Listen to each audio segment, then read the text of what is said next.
Hi and welcome. My name's Dan Sabat. I was for 5-6 years or so media editor of the Times. I made the mistake of leaving at the beginning of the year and do a whole range of things now. And this feels very relevant from my point of view because I run and co-own a media news website called Beehive City. But I'm also currently helping informally as a press advisor to Una King, who wants to be Mayor of London. So I seem to be doing both things at once and breaking all the rules. And I have an esteemed group of panellists here with me. So tomorrow I have Martin Veitch, who's the editor of IT industry title CIO and is naturally therefore going into PR. I have Darren Waters, who's formerly at the BBC, is online technology editor, then went to Monument PR and is now going back to the BBC as a journalist. So that should be all part of the fun. You're Drew, we only just met earlier, but you're Drew Benvey, is that right? That's right. You are listed as a managing director at PR agency 33 Digital, but are you going back to journalism yet, soon? Have you been in journalism before? Not yet. I'm the person who's here to say that PR people have to act a bit like journalists themselves. Okay, good. Well, that all sounds like fun, and this is the formidable and brilliant Ian Burrell, who is... Are you media editor? Yes, very good job title, that. Media editor of the Independent newspaper, and without question one of the best journalists around in the media beat. So you have a panel of wise men, and what I'd like to do is make this fairly interactive. So I'm going to exercise the chair's prerogative of asking these guys one question to get things going, and then, to be honest, I'd just like some questions from the floor, and let's have a bit of a debate and see what we think, whether we think these are two utterly separate disciplines and never the twain shall meet, or are these actually... Well, are they the same, or is just journalism all lost, has become completely rubbish and turned into PR, or who knows what, really? Anyway, you can agree or disagree, but hopefully we'll have some fun. So, look, I think the crude proposition, is PR becoming more like journalism, is the essential question before us. And perhaps, Darren, if you want to make a start, and we'll sort of just work our way around the panellists through. If you can give us a quick sort of 90-second burst on that, and let's take some stuff from the floor and let's go. Thank you. Is PR becoming more like journalism? Well, the agency that I joined from the BBC is staffed exclusively with ex-journalists. The idea being that as a journalist, you have a deeper understanding of the media and able to better communicate a company's news message to other journalists and get stuff in print. But I am going back to being a journalist, which may say something about what I've been doing for the last year. I think, in some senses, if we're talking about journalism and PR bypassing journalists to go direct to the audience. In some senses, companies have always done that. It's just called marketing and advertising. And I think to a large degree what's happening is that PR is realizing that it can no longer be a single discipline. It has to grow the kind of skills it has. It's moving more into marketing and advertising itself. So in that sense, it's bypassing journalists to communicate directly with audiences. And in another sense, in the sense that journalists write about things because they have a news value and not because a company has paid for that information to go in print. I think it's true to say that not all journalists write because of that notion. They write because the owners of their media platform tell them what to write. I think we saw that in the recent general election with some of the political coverage definitely written from a commercial bent rather than any particular objectivity. So I think the lines have always been blurred in terms of the reasons and motivations of why things appear in newspapers, and that's not changing. Is PR becoming more like journalism? I don't know, because I've never been in PR so far. I would say they're probably hiring a few more journalists than they were in the 20 years ago, or a bit more since I started being a journalist. But it's always happened, There's a lot of commentary, probably from people who are, younger, that suggests this is some sort of mega trend. I think it's always been a get out, frankly, for journalists who want to make more money. And it's probably been a get out for PR people who want to drink more, to go into journalism. So, I don't think it's particularly a new thing. The one thing I would say that's interesting is, I think with some of the, could be the first one, even to use the dread term social media, but with some of the social media opportunities that are around now, and some of the web-enabled opportunities, for not for the first time, but there's an accentuated opportunity, let's say, to address the target audience more directly And I think the one thing I'd say after 21 years in journalism is it's a very, very lossy business, it seems to me, PR from the recipient's end. You know, they spend a hell of a lot of money, take you to dinner, take you on a trip, meet this guy, meet that guy. And, you know, by some freak of chance, or because you're useless, or because someone else has written a better story, or something else has happened, it all just goes down the drain, which seems to me a bizarre kind of way to run a sector. But maybe I'll learn better soon. I think you will. I suspect you will. True. I suppose just to give you a little bit of background, I've worked inside companies that try to communicate to people that buy their stuff. And back in the day then, it was through paid media and through earned media. I was on the PR side of the marketing divide, so it was all earned. There were journalists out there writing about our company, and we knew that we should really get to know them a bit better, try and influence the outcome of this coverage.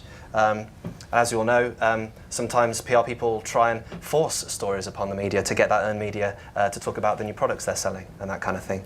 But over time, as I was working more and more online, the brands, now working agency side, increasingly felt that not only did they have a route direct to the consumer, but it was still through this earned media. Not talking directly through to the person that's going to buy the stuff, but to the person who's just Joe Blogs straight off the street, but their blog is read by 50,000 really valuable customers. And so it's being a journalist in the way that a company talks, thinking and acting a bit more like one, but also merging that with PR. There's a middle ground is what I'm saying. It's talking direct to the consumer. Still, brands need to understand how to talk to the media, but in the middle, there are consumers who are the media, who don't behave like journalists, who rant if they're sent a press release, and who get angry if you try to control them in any way. And I think that is the black hole that companies are trying to explore and come to understand how to deal with as well. Ian Burrell, you're a journalist. You've seen a press release or two in your time. Yeah. Do you think the way you're being played or engaged with has changed? Definitely. One or two of the colleagues on the panel said we've seen this all before. I think this is actually a time of genuine change. I think it's a very exciting time for people in the communications in the public relations industry. When I started at the Birmingham Post and Mail, it's 20 years ago, I wouldn't dream of taking a call from PR. Didn't want to speak to them, didn't want them interfering with what I was trying to do. I worked on the Sunday Times Insight team as an investigative journalist. I'd rather die than talk to a PR when I was doing that job. And now I find it difficult to do the job without them. I've got good friends in the industry who I trust. And I think PR, relative to some of the other disciplines in the media, is in a very strong place, much more so than it was 10 years ago, certainly 20 years ago. And advertising is another sector that's recognising that. Seeing some of the big advertising agencies now setting up their own PR branches because they realise that there's been a shift, you know, with the development of digital media, the era of just sending out a message and not really bothering too much about what comes back, just dictating to your consumer, that's gone.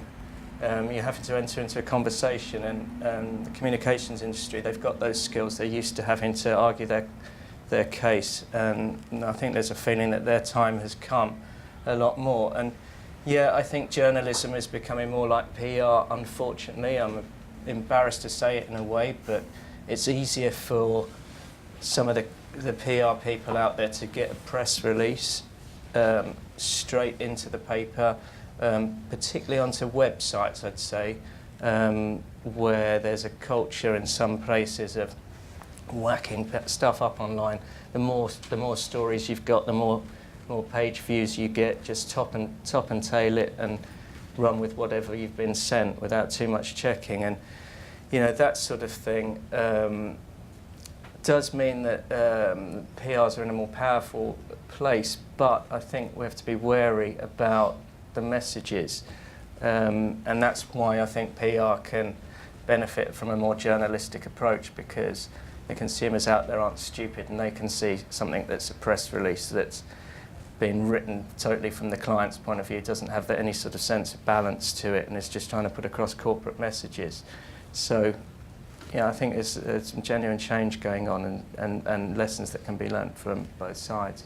Okay, can we get some thoughts from the floor to get things going, or some questions? Are we entering us into a happy new world of super clever PRs and getting well with journalists, or is it all rather sort of depressing and debilitating kind of environment of harassed reporters who are underpaid, clueless, in beleaguered newsrooms writing any old nonsense on a website? Have I stimulated anybody? Gentleman in the back there in the blue shirt, yes. You'll need a microphone, or you'll need to speak up. I think you're going to do the latter. Yeah, I can just... No? Oh, no. You're live. You're live online. It's a big place online, a lot of people out there. My question is that do you think... Tell us who you are. Sorry, I should have asked you. Yeah, Yes. sorry, my name's Eli. I'm a strategic public relations student at the University of Southern California. My question is that do you think with more and more journalists kind of pushing to, or using direct press releases, do you think it's led to a decrease in the legitimacy of journalists or in trust of journalists from the public, or do you think most public even realizes that they're reading a press release? I mean, you kind of commented on this, but do you really think the majority of the public feels that there is that corporate message being pushed? Oh, yeah. Martin, maybe why don't you come back with a thought? Ian's touched on that. Martin, you work in a sort of, in the IT industry and the sort of trade press, so you've got a few press releases in time. Talk to us about it from that perspective.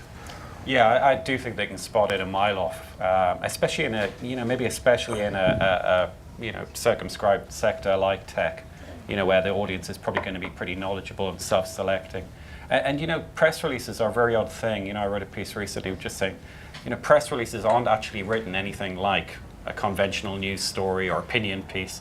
They're written in this very odd way. They use words that are never used in the real world, in conversation, in the pub, not even by journalists trying to be clever in comment pieces. So I think, yes, definitely. The real shame is, Ian mentioned being worried about it. I'm pretty upset about it as well, but let's be fair. There's a lot of crap journalists out there, and this old idea that journalists sit in this ivory tower, sort of stroking their chins at the best efforts of these PR drones has always been bollocks and is increasingly so, So I think, the journalists who really just want to cut and paste, well, if media is going to eat itself and they're going to end up jobless, very good.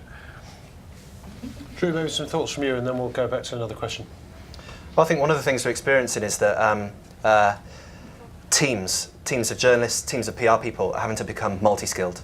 You're seeing people with skills such as building a website, not just writing a story that sits on it. We're seeing the era of increased specialism within teams, but where no one specialist can survive.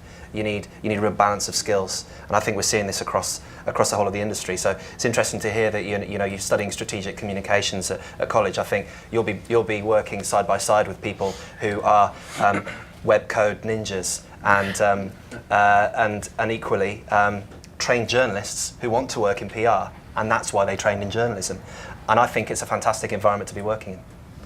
Okay, there's a woman there with her hand up, and I believe a microphone too. So if you let us know who you are, it'd be good to hear from you. We did work for each other for years, so I should know. It's Helen Dunn. Hi. Hey, Helen, how are you? I'm doing all right, thanks, Dan. Oh my God, why didn't I recognise you? You look so I don't beautiful. know, but you've lost your hair. I haven't. Anyway. Sorry. Anyway, sorry. I was just going to say that I kind of don't recognise what some of you are saying in some ways. I recognise what, I'm really sorry, I can't remember your name. The Independent. Yeah. I recognise a lot what you're saying, but I don't recognise what a lot of the other people are saying. I worked in national journalists for a long, long time, and I worked with some of the most renowned financial journalists around, including Mr. Saber. I say that only because he's sitting in front of me. Anyway, but no, but he was good. He was good, really, honestly. But I have to say that journalists are always cynical about PRs. I think you're all making out like now suddenly we all just take everything they're saying on face. We just take it, we just write it, we just do it, and it's just not true. I don't believe it. I think there is always rogue elements in any industry, but I don't believe that's the case with this. I think that journalists are still, there's so many people out there still who are vigorously reporting the right things, avoiding PR. When I was working on the Daily Telegraph, it was a matter of pride that you didn't talk to a PR person before you reported a story. You just tell them, just a matter of course, we're just telling you it's appearing tomorrow. But we didn't ask them for input. We didn't ask them to manipulate our copy. We asked them just to see it was correct. and to give them the right to reply. And I think that's what many journalists work like. And I don't believe there's this whole thing where we've all just fallen down and saying, do you know what, it's much easier to just take the PR copy. I don't believe it. Maybe I'm wrong. No, I'm rather sympathetic to that. Ian, what do you think? Well, there are many levels within a PR organisation, even a small one, and you can use somebody who's very senior in a communications organisation, in-house or out-of-house if they're working for a client, to give you access, which you depend on as a journalist to do your job well. Very often, it might be if you're looking for an interview story. You depend very much on the cooperation of that person to make sure that interview takes place. The animosity, the difficulties come into play when I get bombarded from calls from work experience people, from PR companies that I've never even heard of, let alone had any dealings with, asking me if I still work for the paper and if the line they've called me on is the right number, when I'm obviously picking it up and speaking to them, it's my direct line. Yeah, they don't read the paper. They don't look at the website. I have these calls when I've got pieces actually currently on the website which they can find there and then, and they still make the calls. And I assume that people who have experienced this hostility that you get at the lower end of things, don't like to make the calls to the journalists too much because they get fed up with having the phone put down on them. They'd rather be operating at board level, talking to the CEOs of their clients.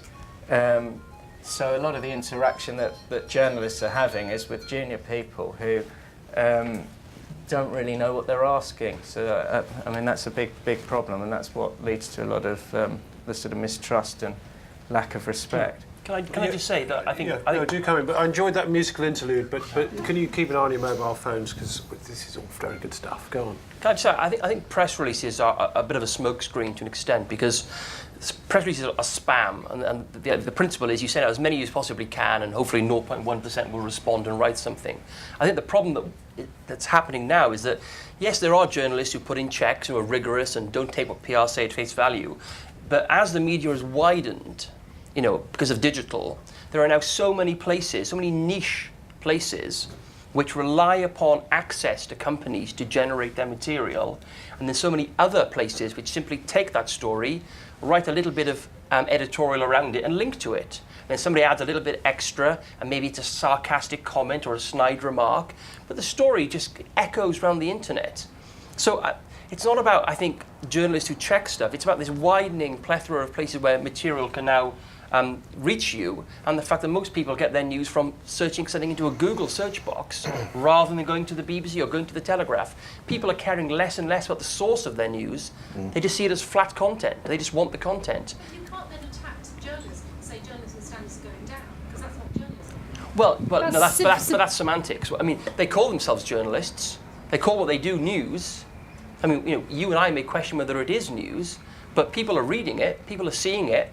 It's being aggregated around the internet, but who knows whether it was checked or whether it was sourced? Yeah. I think that's part of the problem. I think that's right. Is anyone here work for a website called Digital Spy? Great website. Thank God for that. I mean, Digital Spy is an example of a news aggregator which simply just takes sort of 5 paragraphs ripped off whatever stories they read in the Sun or the Mirror that day and writes about showbiz and entertainment, and adds very little value, but is very highly ranked in Google News and does very well, and they get an awful lot of traffic as a result. But is it a sort of deeply investigative journalism? No. Is it what people want? I think to a degree they do. Any more questions or comments? Yes, got a lady here in a pink and grey. Let us know who you are. Thank you. I'm Serena Bergman. I'm a journalism student. I'm also doing work experience at the moment at the Independent on Sunday.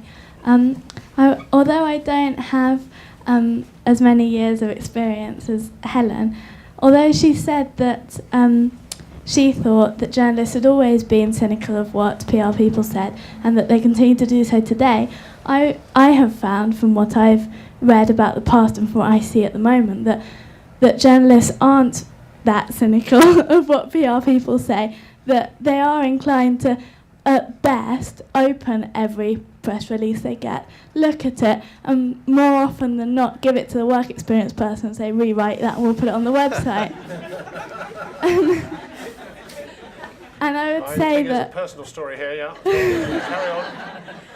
I would say that perhaps the fact that there are more platforms for alternative journalists, like blogs and social networking, perhaps it makes journalists have to have more regard for what it is that they publish, because there are more people out there perhaps acting almost as ombudsmen, because they're not willing to do that because they're not getting paid per hour, so they don't mind as much.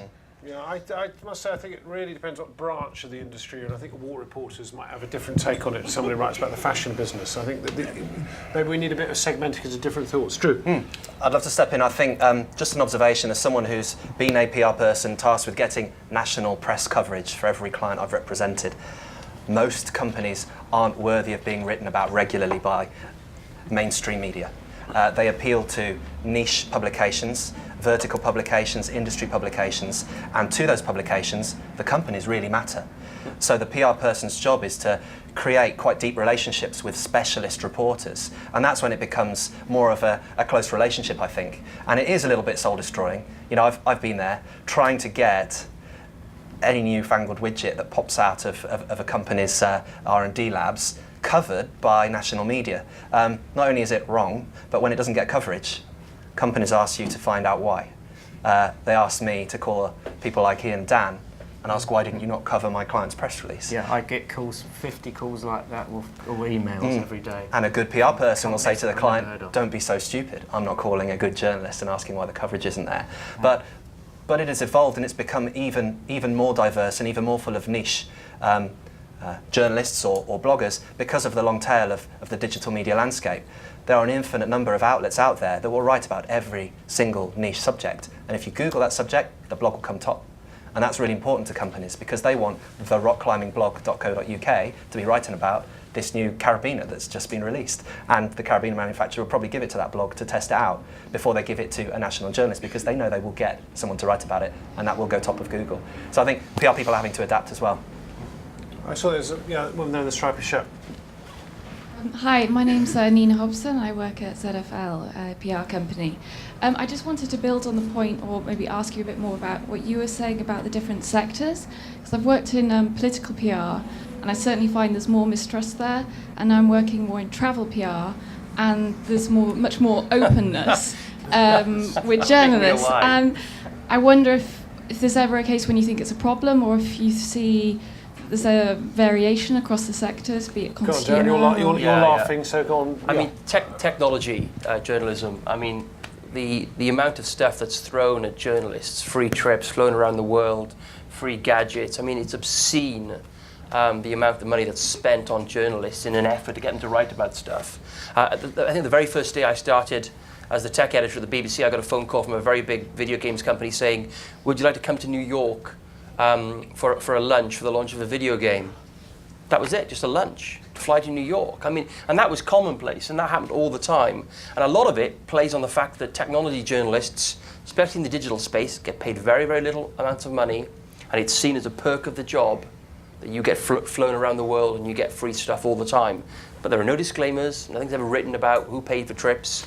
So, so I think in the technology sector, definitely money is spent by PR companies on journalists to soften them up.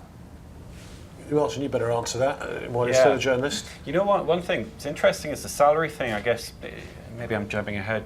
Tell me if I go off beam too much. But people often say people jump from journalism into PR. Well, I'll tell you what. There'll be a lot of tech journalists who'd be earning a six-figure sum this year. A bunch of them in the UK, I mean, and in the US, a heck of a lot of them. Now, I don't know whether you think that's a lot of money these days. It seems a lot of money to me. I think there's some mythology about pay grades between journalism and PR. In tech. What about the trips and the sort of car? I love them. Yeah. What about that culture, that money that's sort of lavished on journalists? Because these guys are buying coverage, aren't? I mean, I worked on Technology magazine back in the Stone Ages, and you'd get sort of flown to San Francisco or the Valley, and the quid pro quo was you spend a week with these dull, rather dull company, but they got their 2,000 words at the end of it. I mean, Yeah. isn't that the kind of reality There's of definitely- of that kind of writing? There's definitely an inverse ratio. You know, if Apple does something tomorrow in Slough, they'll get 200 journalists along. If you're a dull storage company, then you're going to have to push the boat out. However, you know, if you're a good journalist, there should be some pushback. At the end of the day, you can't get away from, are you a good journalist who actually sees a story, or are you someone who's a patsy? You know, and if there is a line, that's a great big one. Ian, you've got some other different journalistic experiences. I mean, these are the guys who work in the technology business, but I mean, talk about your time. Were you not a sort of home affairs writer, for example? You're dealing with public relations. Would have been very different in that period. Well, that's, you're mainly dealing with government, PR and NGOs. On a paper like The Independent, you use NGOs very much to get stories. You try to get them to give you exclusive stories. They have access to communities which aren't necessarily easy to get to. Issues like immigration that I used to cover, legal community, people who worked with prisoners. Water will not come out quietly, will it? Go on, Ian. All of these people had a single point of contact that you know is potentially very, very useful in terms of getting stories for a national journalist. There weren't many trips involved covering home affairs, I must say, apart from to the Wormwood Scrubs a few times.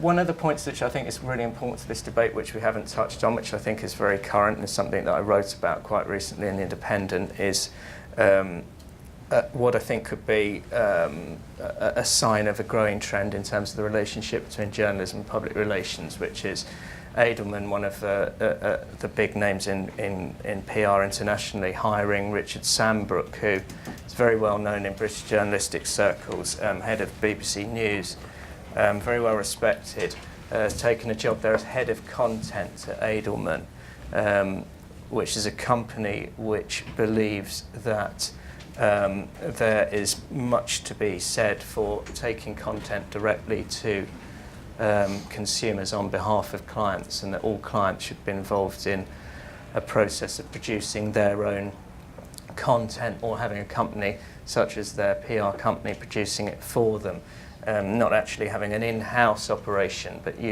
buying in people to do specific jobs, but appointing people with editorial experience such as Sambrook, such as Stefan Stern, who they've also recently appointed, who's a top marquee name writer on the Financial Times.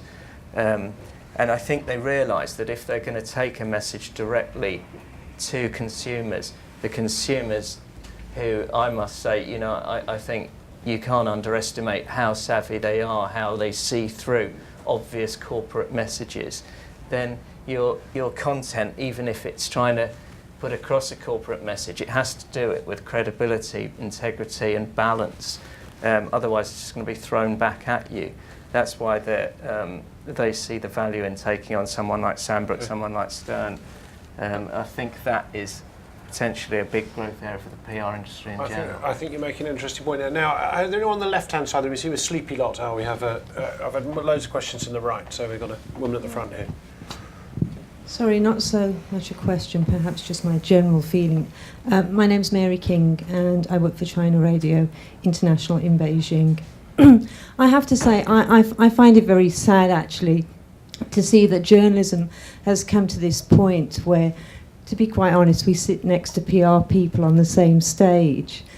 And I know, I really do. Yeah. And you know, and I think we also need to unmask this word public relations. If I recall correctly, it's a word that was coined, or a phrase that was coined, I believe, in the 1930s, and I believe by a gentleman called Tim Bernays, who was the nephew of Freud. And prior to that, the word was actually propaganda. But because it got a bad name in the Second World War, propaganda, Tim Bernays came up with this nice phrase, public relations. So basically we are talking about propaganda. That's what you guys are doing.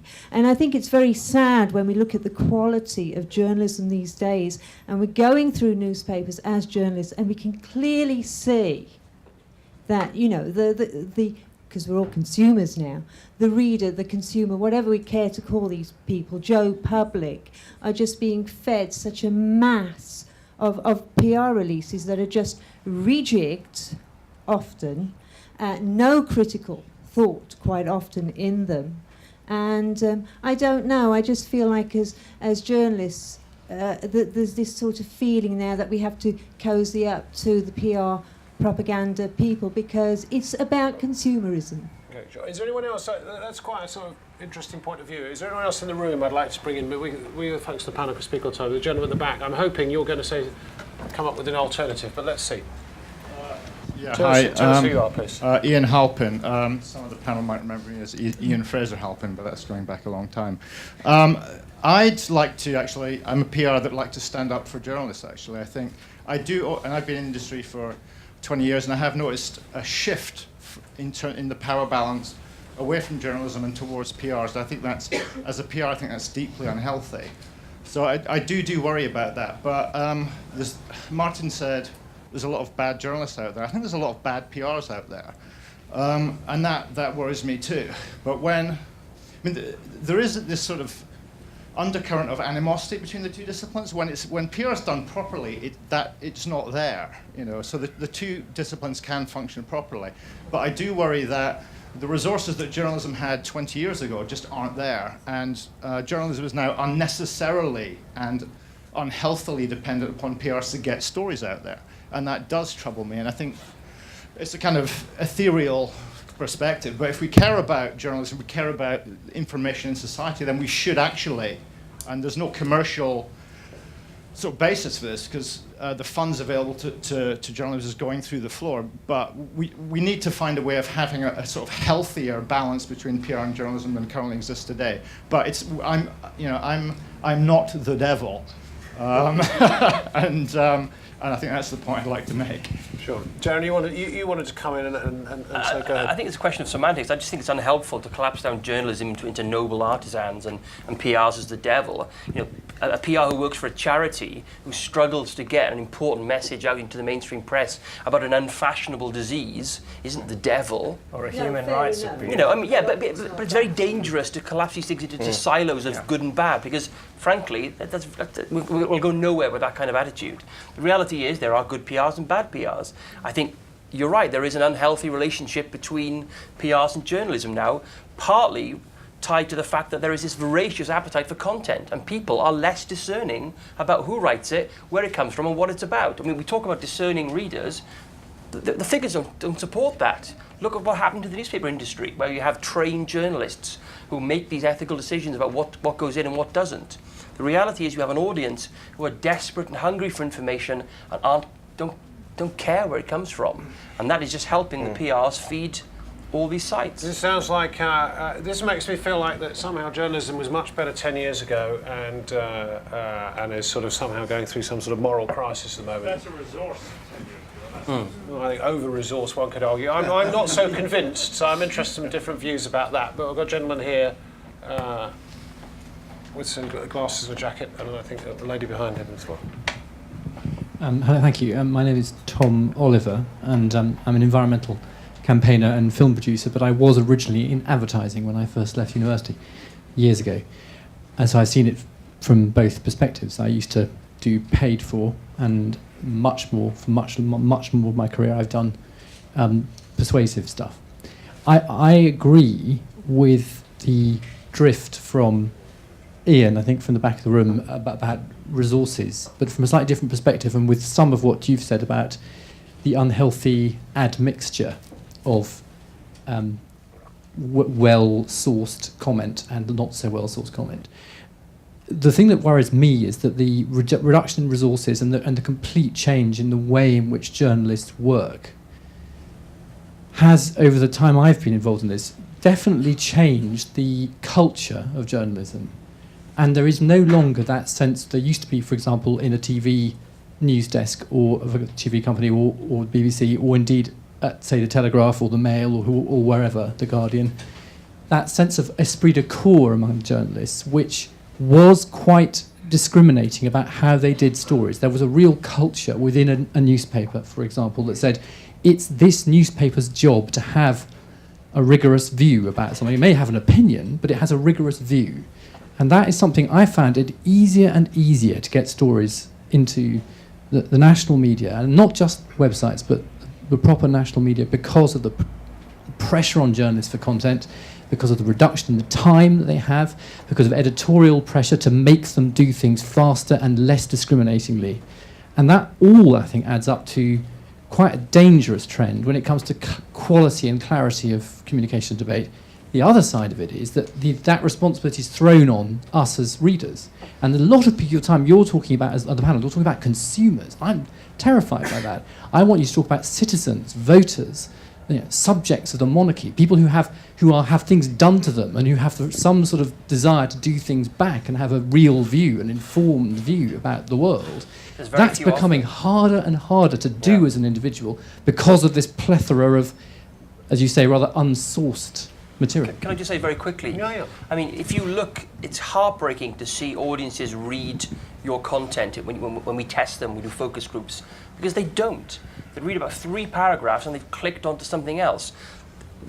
I don't believe there's ever really been a readership who reads every article, who want to be these kind of discerning citizens. The problem is people treat content as disposable.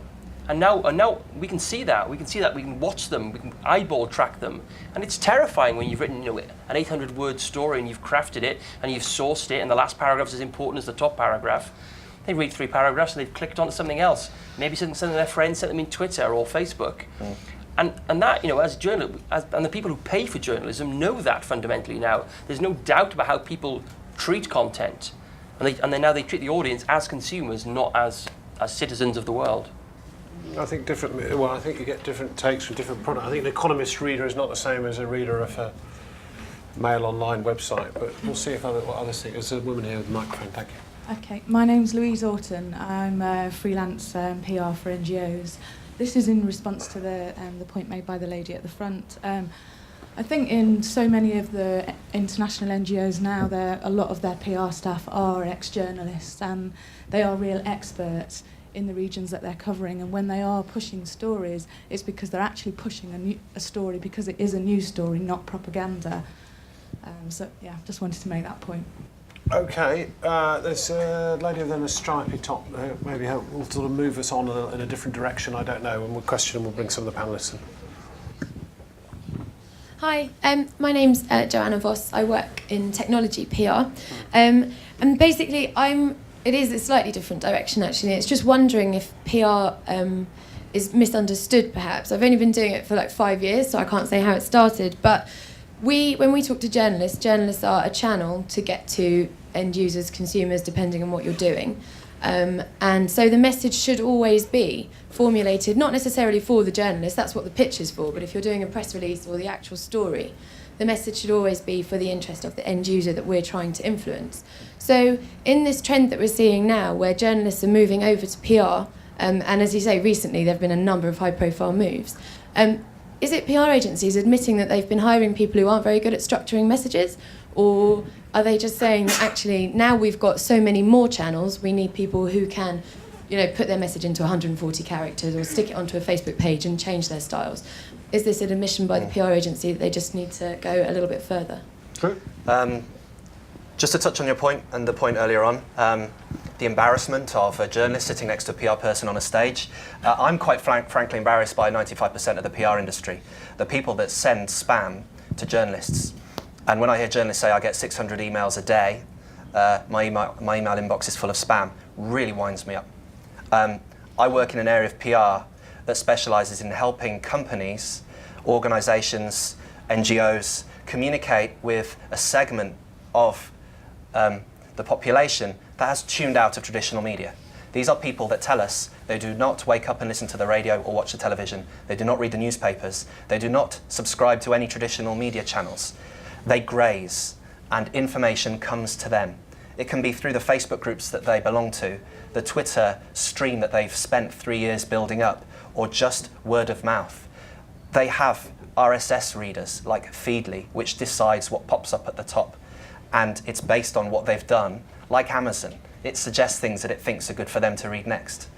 They use Twitter on their phone on the way into work to read the news, and they've chosen to plug some news channels into it.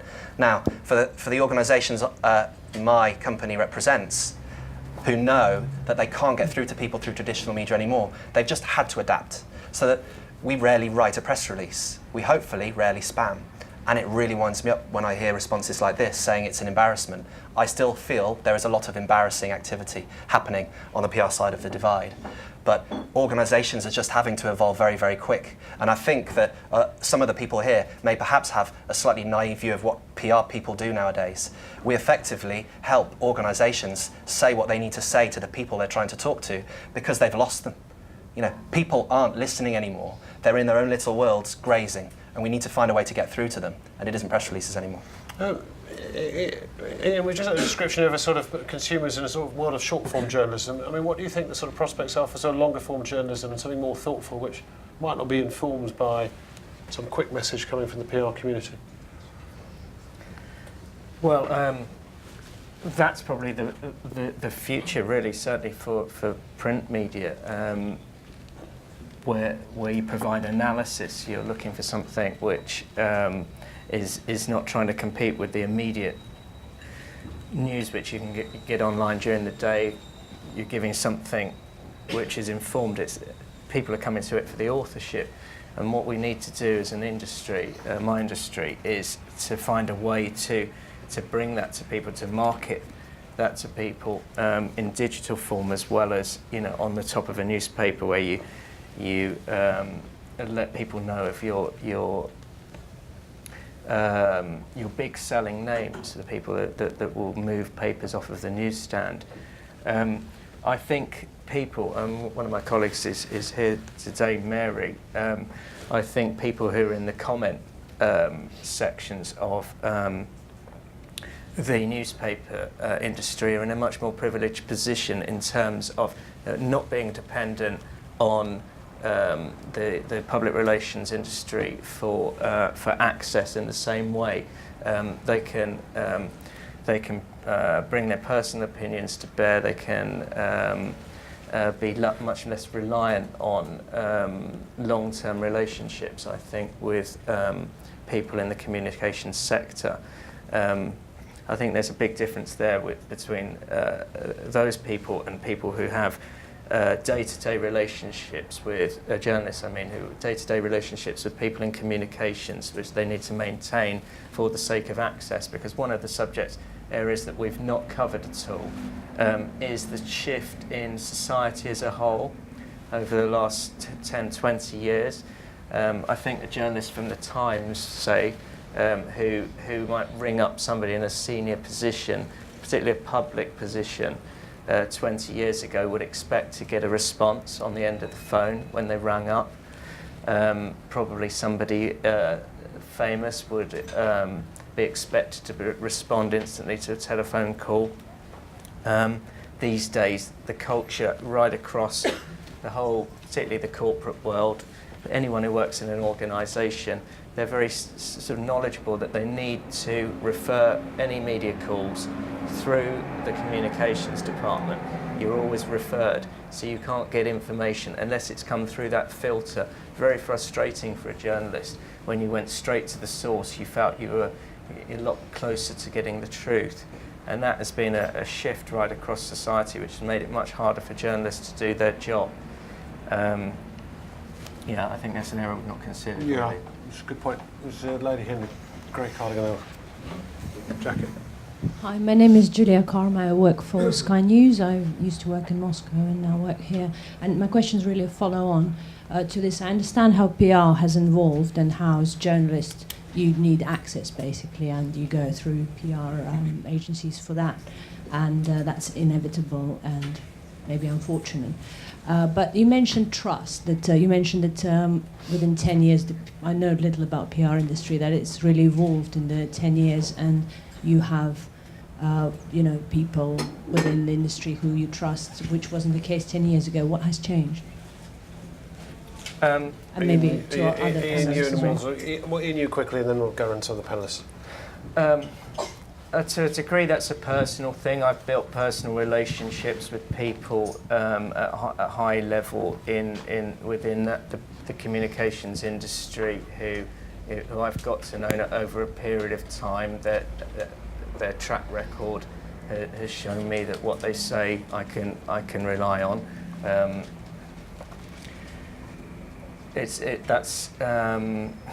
Whether that was always the case, I'm not sure. It's partly a personal thing. The job that I was in before, it was always a confrontational situation. Sounds like you had a lot of fun, Martin. How do you think the dynamics change? I don't think the PR company's got any better or worse in my experience. I think you've always had a lot of dynamic, bright, young, energetic people in PR. You've always had cynical little bastards on the other side. I'm not sure it's changed that much in my experience. Okay, hold on. Is it Mary over here at the front, and then Helen, I'll bring you back in a moment.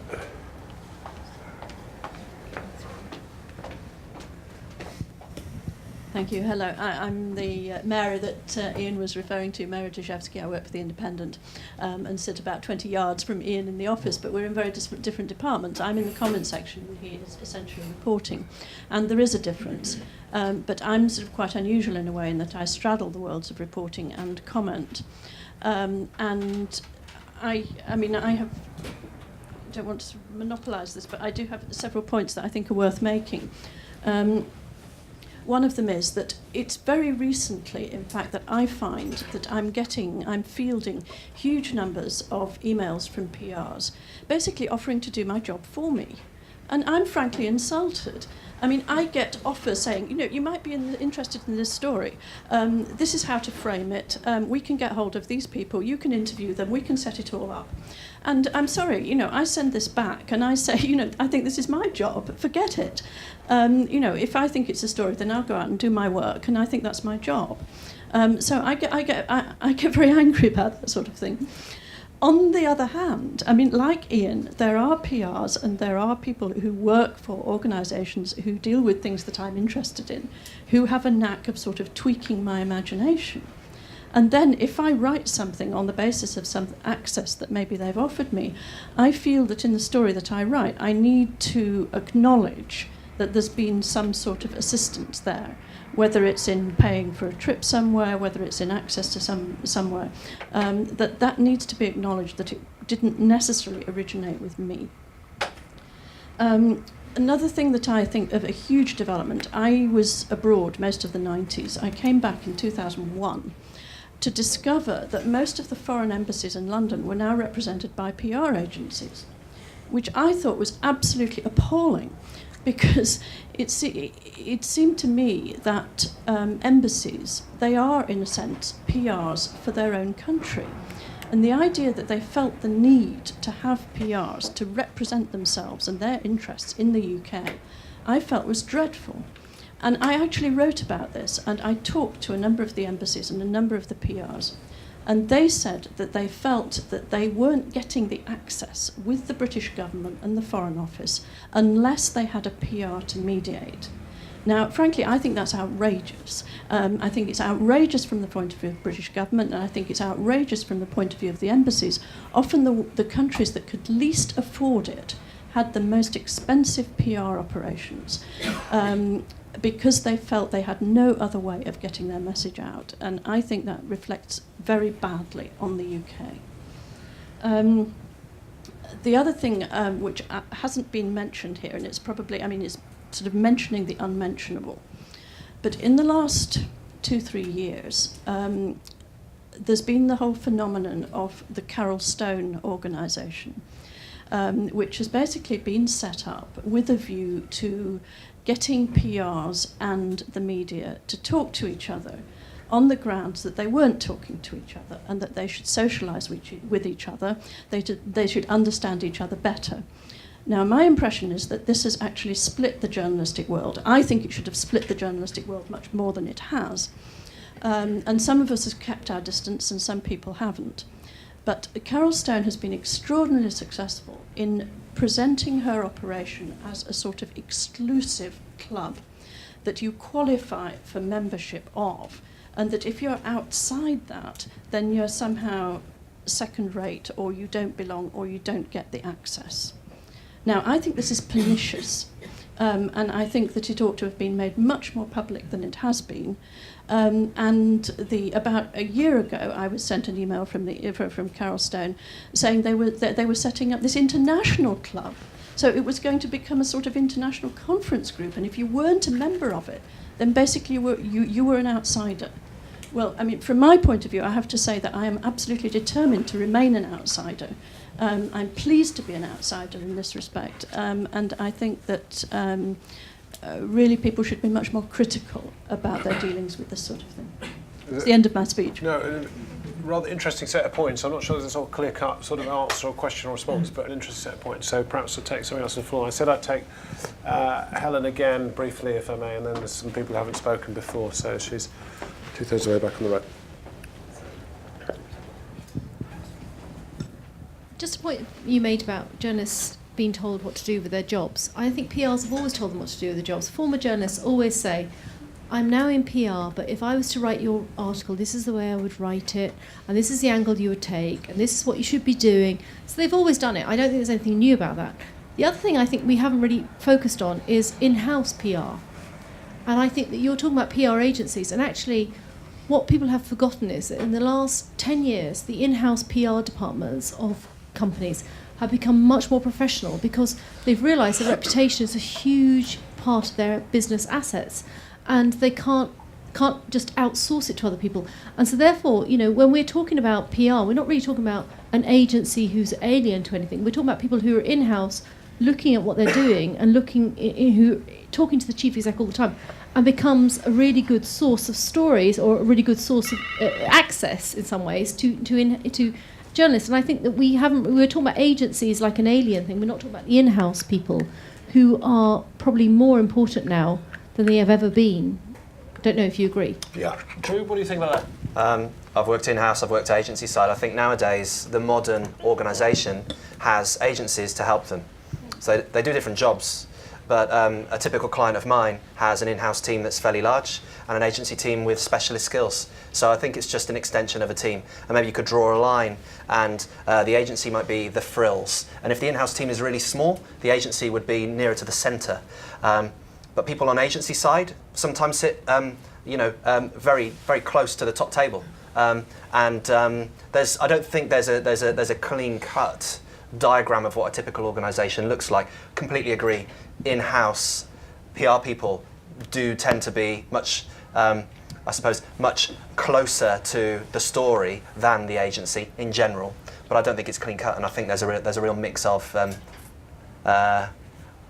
systems out there for which people can kind of obtain the information that they're after. I think it is right that in-house functions have got stronger and more powerful, and key in-house people are tremendously important as just sort of sources of stories on a basic level. I very much agree with Helen's contention. Now, there were several hands went up. I've completely lost track. So yes, this gentleman here, I wanted to take him, and then I'll take you at the back, and I think there's a lady on the right, and then we'll all get confused. So go ahead. Yeah.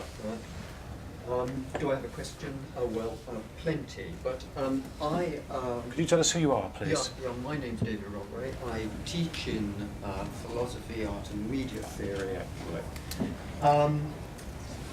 To examine the relation between PR and journalism, how alike and how different they are, reminds me a bit of the question. What's the difference between a lawyer and a haddock? Well, one's cold and slimy, and the other's a fish. I'm sorry, apologies to any lawyers here. What's the sort of relevance of that? The thing is that in every identification of difference, there's always going to be a suppressed similarity or commonality that's overlooked. And what do PR and journalism all have in common? Well, they're answerable to the norms of our economic order, to neoliberalism and its ideology. And what on earth is that? It's the idea that facts are neutral. They speak for themselves. reporting and comment is best if the reporter is a blank slate without any preconceptions, and then they can be completely impartial. Of course, this is total nonsense. I mean, it derives from this whole Cartesianism of empiricism, rationalism, of dividing, mind and body, and practice and thought, and things from their context and from their history, and all these sorts of things. So my question is, perhaps as we sort of slide into eco-suicide or annihilation, how on earth can we have a more critical press, one that doesn't sort of infantilize us with an overdose of celebrity culture, showbiz, pop, and all that sort of thing, and drive out a serious comment? James Lovelock said recently, proposed the idea that, things might get so bad we might have to suspend democracy. Well, of course, that begs the question of what we mean by democracy. I mean, sure. Shall we? Okay. So the question is, how do we have plenty to think about? Dan, you've worked on both sides of the fence. Going back to the BBC, what are you going to do better now that you're going to the BBC? How do we have more critical media?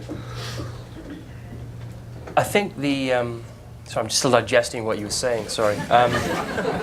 It may take a while. I'm not sure that I'm a fish in this particular environment. I think one of the things, I think we've come a long way from the original idea of what this debate was about, first of all. We've kind of slipped into a kind of, is PR and journalism, are they too closely in bed with each other? When I think the original idea was about our PRs becoming more like journalists. I think one of the things I'll take with me from having spent a year in PR going back into journalism is an appreciation of the bit of PR that I was involved with, which were all ex-journalists, and in that sense PR was becoming more like journalism, because it was about people in PR trying to understand more accurately what a story is, rather than simply aligning a message to a particular sales pattern. A lot of PR is about, we've got products being released, can you do something about that around those products? It's very iterative. Whereas the kind of PR I was involved in was about, helping companies who frankly had no idea how to talk to the media or what a story is. And that, I think, is an art, and I think there is more of that happening. It's why people like Sambrook are being hired to help companies articulate a message at a time when it's, despite the fact there are more platforms, in those platforms that count, it's very hard to get stories placed, even legitimate ones, because there's such a competition. There's such an internal market for information that's being spewed at journalists, and journalists are fighting amongst themselves over stories. It's very hard to place good stories, I think, if you are a legitimate company, if you've got a good story to tell. So there is more journalism being applied to PR, because it's about understanding what the story is and who to deliver it to, who would be interested in it. And I don't think there's anything wrong with that. To answer your question, what I'm going back with really is an appreciation of there are PRs who are becoming more forensic and intelligent in what they do and less about spam, and that's a good thing. There's a gentleman at the back there, yeah. Hi, I'm Paul Rayburn from Fishburne Hedges, PR agency. I'd like to actually just echo 2 points I've heard from the panel, which I broadly agreed with a particular focus on what, I guess from our side, is called crisis situations. The first one was the sort of echo chamber of the internet, and in situations I've worked in where, let's say, incorrect information has suddenly then reverberated around the internet and been blindly followed by journalists who quite probably don't have enough time to check everything. I understand that. But that in itself is actually quite difficult for companies to cope with. And then as a second point, picking up what Drew said and agreeing that in those situations we find more and more that companies themselves, I wouldn't say give up on the media, but actually are increasingly looking to go directly to the audiences they care about in these crisis situations, because they've had such a bad experience from bad stories echoing around the internet in an unfair manner in their view. And I think the idea that then the reaction is to go direct to the audience through social media or whatever channels is actually an interesting development. But if you're BP, is that possible? and you've got your oil leaking into the Gulf of Mexico. I think by the with gallon. BP, I think that it's a bit too broad because there's so many different audiences that perhaps need love and specific attention. But in a specific consumer brand, for example, which has customers that are quite easily identifiable, if the media, for whatever reason, either fairly or unfairly, it's not working for you from a company's perspective, now that you have the ability to actually go to those people, to go to your consumers in a much more direct and personal and meaningful manner. And I think that in itself is an interesting development. And maybe, as the title of the debate suggests, PRs are at that point becoming like journalists and actually writing in a way that will sort of meet what their consumers need in a more direct way. Yeah, one of the things you see is that rise of the op-ed, and I think that's the one written by some corporate interest or some public figure, and you endlessly see these things. I think newspapers are bombarded with these things. And there was, hang on, I know I've got a gentleman there, but there's somebody, that's it, this woman here. Hello, my name's Shona. I work in corporate PR. My question was sort of going back to an earlier point that Drew made about sort of communications departments earning their place at the table. My question would be, do you think that in a sense some PRs have actually earned their place at kind of the high level table, especially around kind of deal negotiations, and then they're becoming sort of as knowledgeable as their clients and able to disseminate that intelligence in a sort of thoughtful way, not just spamming people, but actually taking it to people that may find it relevant and really targeting it in a kind of qualified way. And it's not so much about the kind of intern who's ringing up, checking your details, but it's about someone who's really trying very hard to become an expert in that particular field and be as helpful as possible. I think we've sort of maybe veered quite a lot so far in this debate into sort of the very negative approach towards PR, or certainly some questions or comments have gone in that direction, and maybe actually there is a small movement who are attempting to be kind of a resource as well, and not one that's pushing an agenda so much as trying to be helpful. Would anyone agree with that? Yeah, okay. You've got a little clerk there, but go on. Okay, Shona, to your point, PR on the top table. I think there's two things that have been happening recently that have helped the PR person earn their seat at the top table. First of all is accountability. In the digital age, it is much easier to account for what you have done as a PR person. Whereas in the past, you'd measure column inches, advertising equivalency value, I suppose things like net promoter scores, perception audit change, things like that, quite ethereal. But now, you can say this story that went out, which had a call to action, it might be a link, generated this amount of traffic to a website, it generated this amount of sales of a product, or signatures on a petition, or bums on seats, or whatever the action might be. We're now accountable. It isn't just a story that goes somewhere and then there's an action at the other end and we can't quite join one to the other. There's accountability. The second thing is that we're in an age, again, because of I suppose the digital media environment, you can't hide anymore. You can't keep a secret, you can't issue no comment. Everything has to be open and honest and transparent. And that has meant that the PR person generally has just had to be a little bit more honest in turn. And I think it's helped us be seen as less of the propaganda artist and more of a gatekeeper, really. And companies that do bad stuff just don't survive. Paul, your point about crises, PR person's worst nightmare. The shit hits the fan and you've got to somehow try and deal with it. I think a trend that we're seeing is that a journalist will just go onto Google, do a quick search for the thing that's broken, which I can't get a quote from the spokesperson about, and they'll see all these bloggers commenting, and they'll just quote all of that. And a day does not go by where you see quality media quoting Twitter. We've got a lot to deal with, and the crisis is even worse now than it used to be, and it's really making us, I suppose, earn our crust. Martin, what do you think? PRs as a resource, is that true, or is that a bit laughable, or maybe you intend to be one?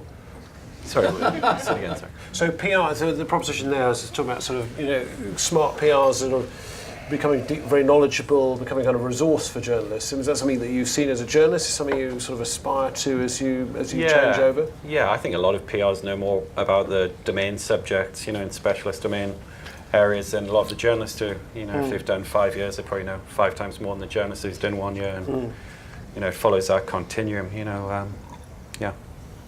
Okay, where else? Yes, you've had your hand up for a while. This gentleman here, sorry. Good evening. My name is Jonathan Kotler. I'm a professor of journalism at the University of Southern California. I also used to practice public relations. I've been a working journalist, and much of the... And I'm sorry the weather here is so bad. You should have been here a week ago. They say that every day. Every day the weather's bad compared to Southern California. We do. I also did media defense work as an attorney for many years, so I've worked various sides of this issue. And I think, for me, I was kind of surprised at the question, the title for this evening's discussion which was, are PRs becoming more like journalists? I think that the issue really has become is journalists becoming more like PRs. That's what we're seeing in the States with media ownership no longer owned by the media. And you have journalism organizations doing everything they can to put forward the message of their corporate owners, oftentimes at the sacrifice of the truth and of thoroughness, and not the journalism we used to know, and that's certainly not the journalism that we used to prepare our students for. Yeah, one of the reasons I left the Times for lots of reasons. One of the reasons I left because I felt that I couldn't quite write the things I wanted to, or the management wouldn't let me, so I set up on my own with a website to try and get around that, and I'm going broke slowly, so learning my lesson. There is someone at the back, there's a gentleman here. Yeah, I'm Sam Osborne. I'm just a guy. I'm a student with USC. Mm-hmm. But you say a lot that there's this more transparency in PR. Maybe that's so, but what about when you have BP agents on Coast Guard boats preventing journalists from going and seeing what's really going on? Mm-hmm. And when you have people quoting BP saying, you know, the main headline on the New York Times 2 days ago was BP reps say that they are pleased with the results of the new cap. That's what I mean, no matter what way you slice it, aren't the PR always going to be beholden to the company that cuts their check? You can't bite the hand that feeds you. And if they're actively denying access, how is that transparent and how is that progressive? I think that's insulting. The BP has demolished and caused horrific damage, the extent of which we haven't even begin to appreciate. And what they're trying to do is cover their ass and not have to punch a big meal ticket. Yeah, but who here thinks BP have done a good job in exactly. their PR? I don't. There's your answer. Yeah. No one does. No one. Imagine if they've done worse, though. Sorry? Imagine if they've done worse. Yeah, honestly, I think the point. I think there are two dimensions to this point which are quite interesting, which is I think BP has come out of this quite badly, and I don't think there's a sense that BP's sort of done well out of the Gulf of Mexico spill. On the other hand, you make a good point about blocking access to information, or companies trying to control access to information. You know, I like your thoughts on sort of how you experience it as a journalist. You know, sometimes, of course, the door is open to you, but other times it's shut. And you know, how much control, you know, the flow of information do you think PRs exercise and as they seek to manipulate? A great deal, as I was saying earlier, and it was touched on with the growth of in-house communications teams. I think companies are much more, all organisations are much more aware than they were of their image, their public image, and they're spending more money on this. Is partly why traditional media has problems. More money is being spent on communications, probably less on advertising. Lots of money going into those departments, and people who work in those organisations are very reticent about having any direct dealings with the media.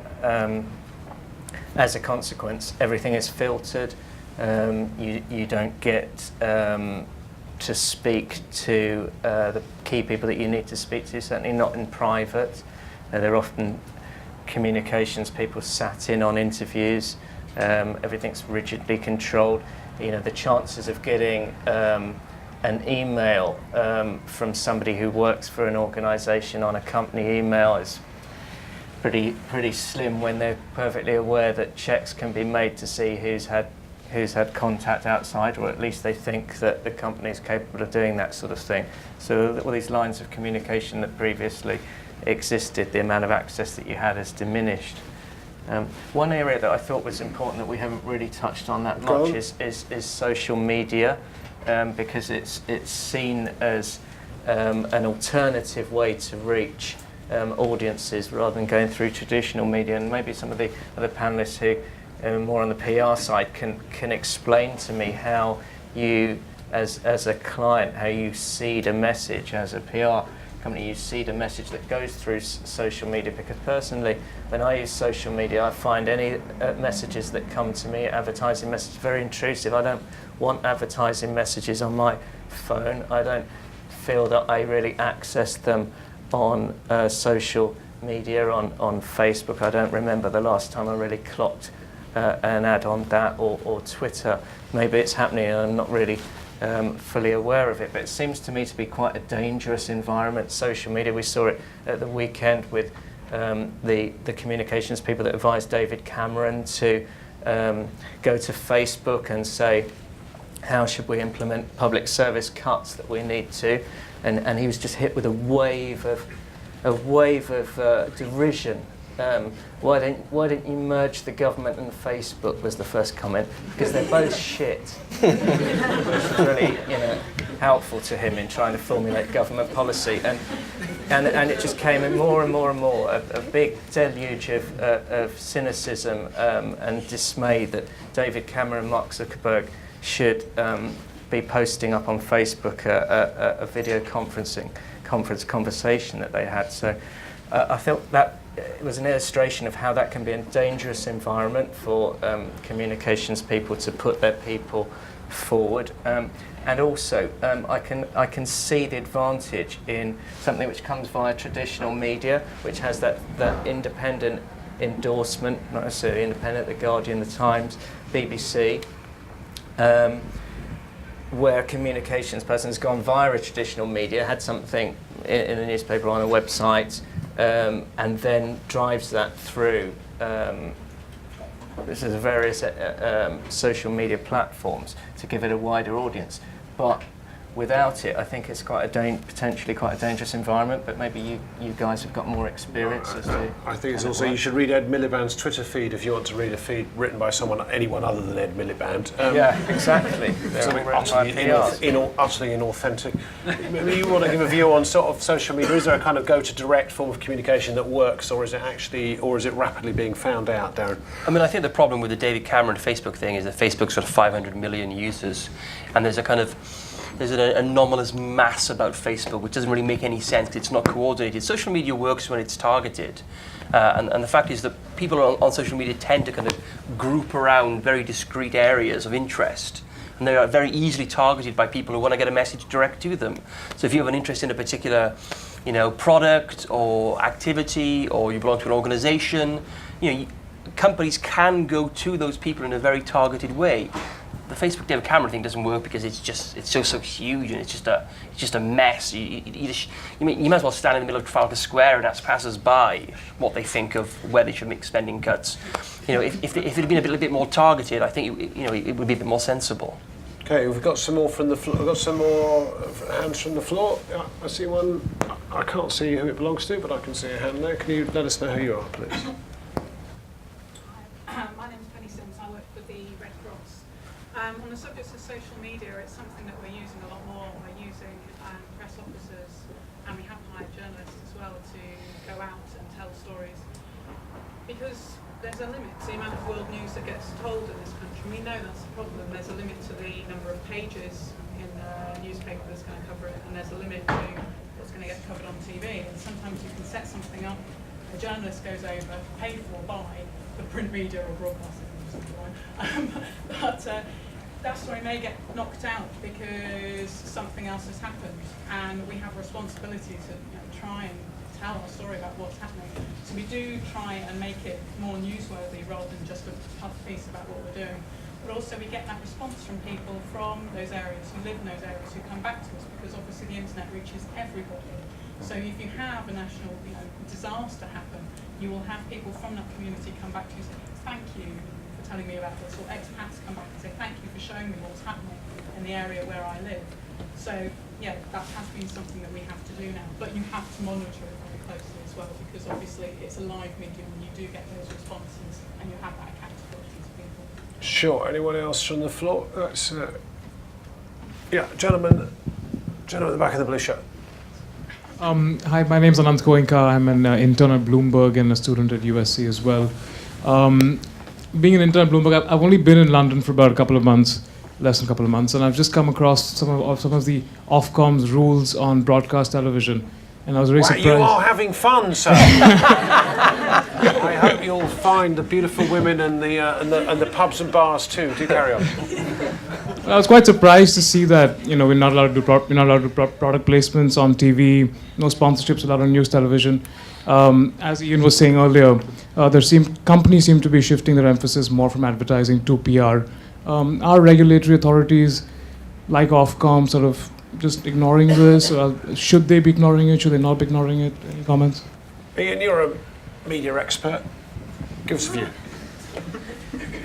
What's your questions about Ofcom controlling PR messages? As much as they do advertising. For instance, you can't say sponsor a news segment on a channel. Product placement. Product placement, whatever.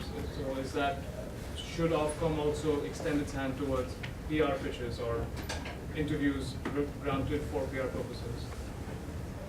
Well, I don't know. I think Ofcom's a pretty large organisation for the time being anyway, already. I'm not sure that we want them to be going into those areas as well. I don't know. It's a very subjective thing, isn't it, to suggest whether, editorial. I'm not quite sure what you mean about where the sort of the PR appears in terms of broadcasting output. Are you talking in terms of news programs? Right, news programs, news magazines, news channels, essentially. I guess it didn't intend to be that complicated a question, but just very simply, advertising, promotions on on any kind of news platform seems to be pretty regulated here compared to, I guess, America, maybe even India. Pretty regulated. Pretty regulated. Yeah, you can't advertise liquor, you can't advertise cigarettes, whatever. Should regulatory authorities that do that also pay attention to PR? Are they not paying attention to PR? And should they?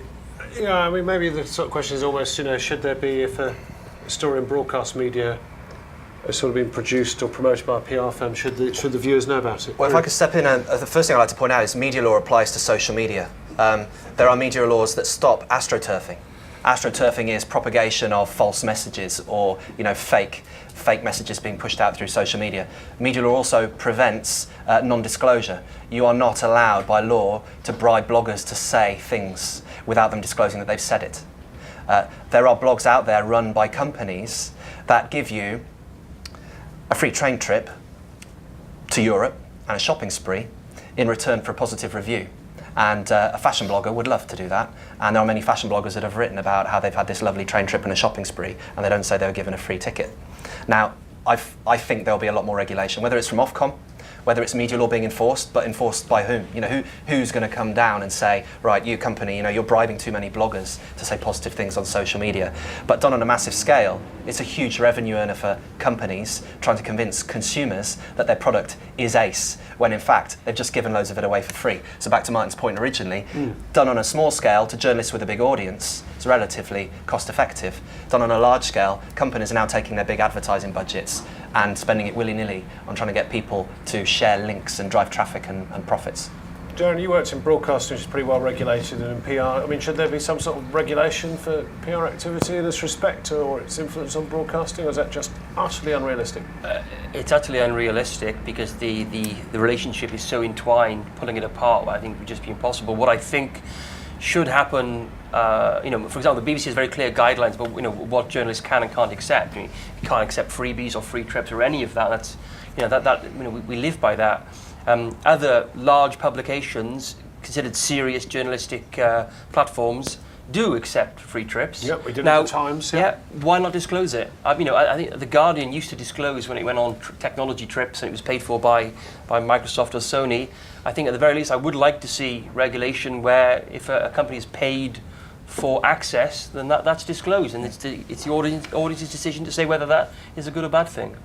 Okay, now I must admit, as all good chairs, I've turned both my phones off, so I've no idea what the time is. I have no idea how long we're supposed to be here, and I have no idea if we're still enjoying ourselves, but I'm told by the lady at the back we have one more question, so why don't we go for one more question, and then from this gentleman over here, and then if there are any other burning quick questions, I'll sort of take them at the end in good spirit. So. It's not a question so much. My name's James, I work in PR.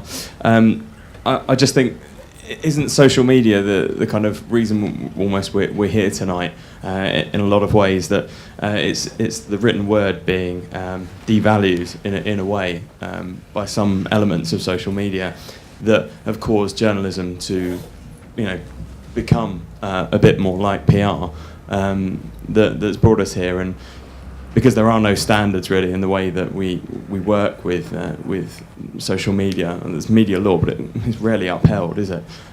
Is that not the reason? I mean, there's a lot of similarities. I think Darren, you were saying earlier, there's a lot of pressure now on journalists to compose a really interesting, first sentence. That's always been the way in PR. There's a lot of similarities now, and I think that people's lack of attention kind of maybe brought on by social media, and the fact you can read things in 140 characters is probably the reason why things are as they are. Okay, now look, I saw a few hands. Are there a few frustrated members who haven't spoken before who'd like to sort of say, there's a lady there and there's you at the front. If I just take the two of you for some sort of closing observations, and we'll have some of the panel. I'm Suzanne, I work for CNN as a producer. One of the points that were made was that sometimes these things are sort of delivered on a silver platter, be it with video, be it with storytelling.